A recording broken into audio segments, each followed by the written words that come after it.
આ મારા ભાભી છે, ખોબા ભાખરી બનાવે છે ગાઈસ. જુઓ કેવી રીતે બનાવે છે, ચૂટકી ચૂટકી આપીને. ખોબા ભાખરી લોયામાં બનાવે છે, લોખંડના.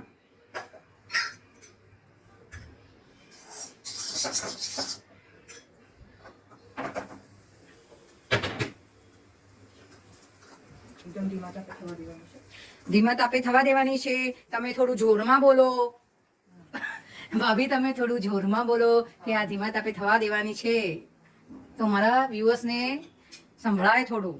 એ તો કહેશે તમારો અવાજ બહુ સ્લો આવે છે, બરાબર બોલતા નથી તમે, કમેન્ટમાં કહેશે. કે હમણાં થોડોક એમને સમય લાગશે, શરમ આવે છે થોડી બ્લોગમાં આવવા માટે.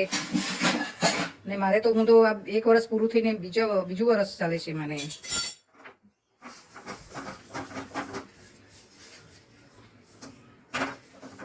આ ખોબા ભાખરી તો બહુ સરસ લાગે છે, જે અમને બધાને ફેવરેટ છે.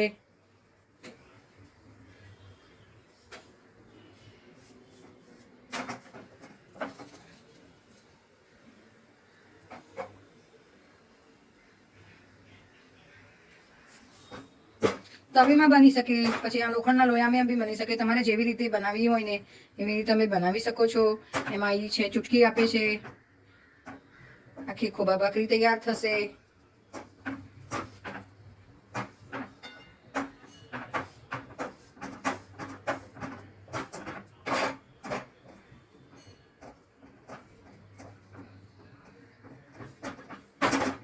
જે હું ઘરે બી બનાવું છું આ ખોબા ભાખરી.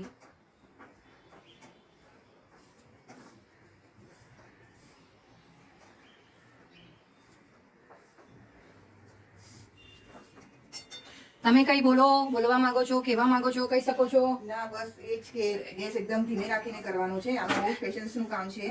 હા, જેટલું પેશન્સ રાખશો એટલી સરસ ભાખરી બને છે આમાં. હા, અને સોફ્ટ, અને એકદમ આ સવારે તમે ચા સાથે પણ ખાઈ શકો છો. હા. તમે મિક્સ દાળ બનાવ્યું હોય, દાળ સાથે પણ તમે ખાઈ શકો છો. ટેસ્ટી, બહુ જ ટેસ્ટી બને છે, એકદમ બિસ્કિટ જેવી.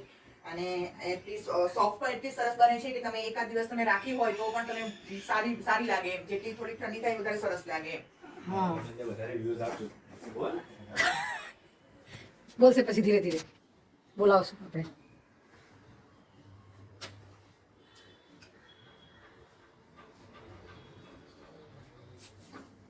વાર લાગશે હા, તો ટાઈમ લાગે છે કરીને બનાવવા માટે. અગર બહુ ફાસ્ટ ગેસ પર કરી નાખશું તો પછી અંદરથી પછી કાચી રહેશે. જાડી પણ એટલી જ બને છે. એટલા માટે ધીમા તાપે કરવાની આ.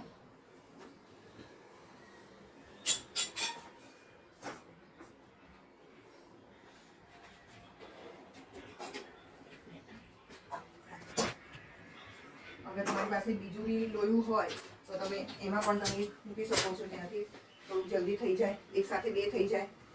કેમ કે એકને જ ચડતા 15 થી 20 મિનિટ લાગી જાય છે.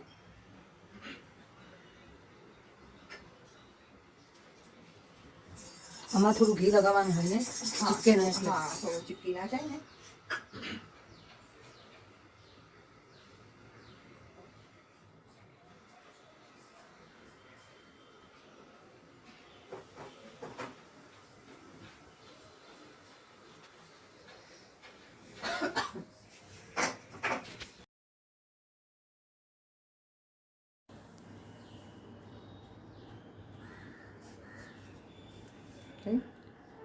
હું વોઇસ રેકોર્ડ કરી દઈશ.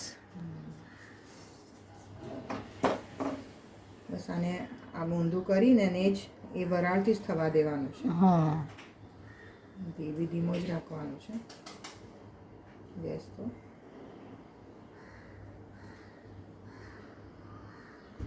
પછી એમાં ઘી કેવી રીતે લગાડવું એ તમને ગાઈસ બતાવું છું થોડી વાર રહીને.